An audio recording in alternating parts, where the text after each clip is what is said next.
Buen día, cordial saludo compañeros y tutor.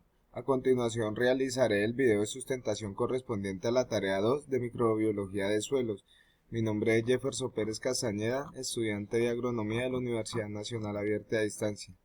Bueno, pues la cuestión 1, acá en la diapositiva, la cuestión 1, pues dice que explique los aspectos de los cuales dependen los tipos de actividad microbiana y los aspectos relacionados a la velocidad de esas actividades considerando las condiciones que influyen en el crecimiento microbiano en la naturaleza. Bueno, pues los tipos de actividad microbiana que pueden existir en un ecosistema dependen de las especies presentes, el tamaño de la población y el estado fisiológico de los microorganismos en cada hábitat. En cambio, la tasa de actividad microbiana es un ecosistema, este está controlado por los nutrientes y por las condiciones de crecimiento que prevalecen en el ecosistema. Las actividades de los microbios en los ecosistemas pueden tener efectos mínimos o profundos dependiendo de varios factores y puede reducir o aumentar la actividad de los microorganismos que viven en ellos. Por lo tanto, la naturaleza tiene recursos y condiciones que afectan el crecimiento de los microorganismos. Pues dentro de estos están carbono en forma de carbono orgánico, dióxido de carbono, nitrógeno orgánico y nitrógeno inorgánico, y los macronutrientes como el fósforo respectivamente. En cuanto a las condiciones, tenemos condiciones de temperatura, pH, osmolaridad, entre otras. Pues la cuestión 2 explica en qué consiste una comunidad microbiana. Pues se entiende como la coexistencia de dos o más grupos de microbios según la interacción biológica para beneficiarse de su crecimiento mutuo. Entonces los microbios del suelo que viven en sedimentos profundos debido a la mala calidad de los nutrientes tienen ciertas características como un metabolismo lento que se duplica cada 100 a 1000 años. Bueno, pues la cuestión 3 es por qué se da la competencia entre microorganismos en el suelo y por qué favorece cooperar. Bueno, pues la competencia entre los microorganismos del suelo está determinada por el acceso a la diversidad de recursos que se encuentran en un hábitat determinado. Algunos de los factores que impulsan la competencia son la tasa de absorción de nutrientes, la tasa metabólica y la tasa de crecimiento. Al mismo tiempo, los microbios reciben apoyo para su cooperación, ya que participan en asociaciones en las que el producto de un microbio es utilizado como recurso por otro microbio para transformarlo en un sustrato final. Lo que se conoce como cooperación microbiana se define los roles de beneficiario y participantes. Bueno, pues la diapositiva 4, la cuestión 4, es la curva de crecimiento bacteriano y la fase del ciclo del crecimiento. Pues primero es importante establecer que el crecimiento de la población se debe a un aumento en el número de células debido al crecimiento individual y la división posterior. Como se puede ver en el gráfico, la población está creciendo exponencialmente. El crecimiento de la población es un aumento en el número de células debido al crecimiento individual y la subsiguiente división. La población está creciendo exponencialmente. El crecimiento exponencial es el resultado de cada división celular que produce dos células hijas, que se dividen para formar dos células hijas duplicadas, así la población en cada periodo de división. Pues acá en este gráfico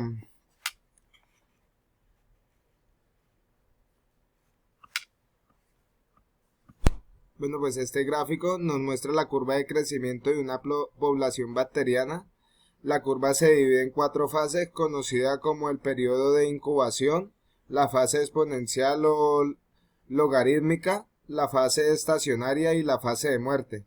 En la fase de latencia, cuando se inocula una población bacteriana en un medio fresco, el crecimiento no suele comenzar inmediatamente, sino después de un periodo denominado latencia, que puede ser corto o largo según las condiciones que se encuentren. Pues esto representa un periodo de transición cuando los microorganismos se transfieren a nuevas condiciones. Durante esta fase se producen las enzimas necesarias para que crezcan en su nuevo entorno. Durante esta etapa también el número de células no aumenta, pero el metabolismo está activo y el tamaño de las células individuales, que el contenido de proteínas, el ADN y el peso de las células secas aumentan. Pues acá el periodo exponencial es el periodo de la curva de crecimiento de los microorganismos que crecen exponencialmente, es decir, el tamaño de la población se duplica después de cada generación. En buenas condiciones la tasa de crecimiento es la más alta. Las condiciones ambientales, como temperatura, composición del medio, etc., afectan la tasa de crecimiento exponencial. En la fase estacionaria, la población no puede crecer exponencialmente de forma indefinida en cultivos, en contenedores cerrados, pues ya que las limitaciones de crecimiento pueden ocurrir debido al agotamiento de algunos nutrientes esenciales, la acumulación de productos tóxicos o medida que el espacio disponible llega a un gran número de células o una combinación de las razones anteriores. Todo esto son factores para que no crezca pues exponencialmente las bacterias. Y finalmente, si la incubación continúa después de la población microbiana haya llegado a una meseta, las células aún pueden sobrevivir y continuar metabolizándose. Para la cantidad de células viables comenzará a disminuir gradualmente y cuando esto ocurra se considera que la población ha ingresado a la etapa de morir.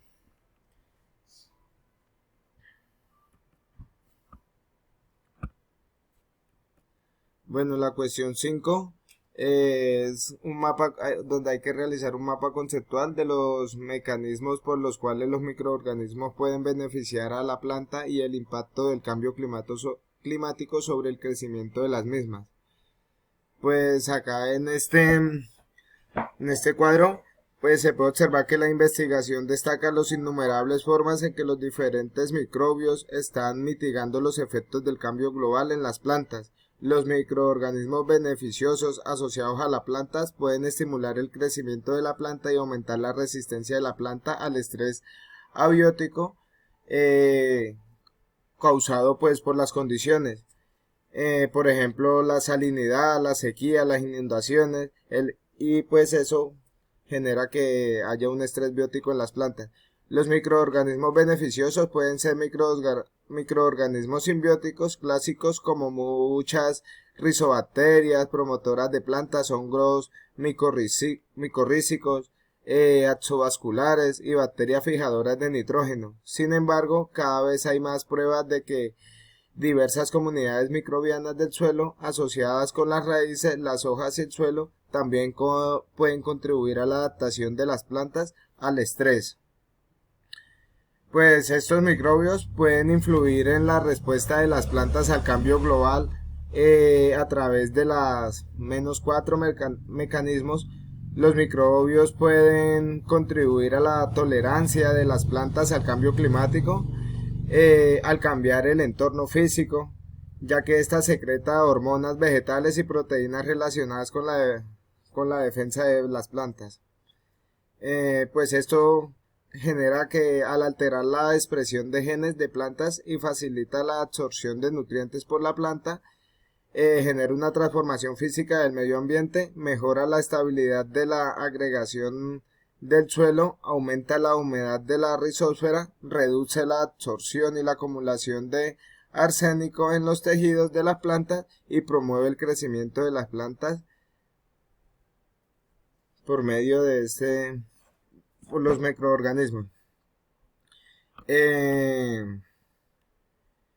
Pues el crecimiento de raíces aumenta con el contenido relativo de agua, el potencial hídrico de las hojas y los exudos de las raíces. Regulan las hormonas vegetales favoreciendo así la asimilización de nutrientes bajo los niveles de prolina.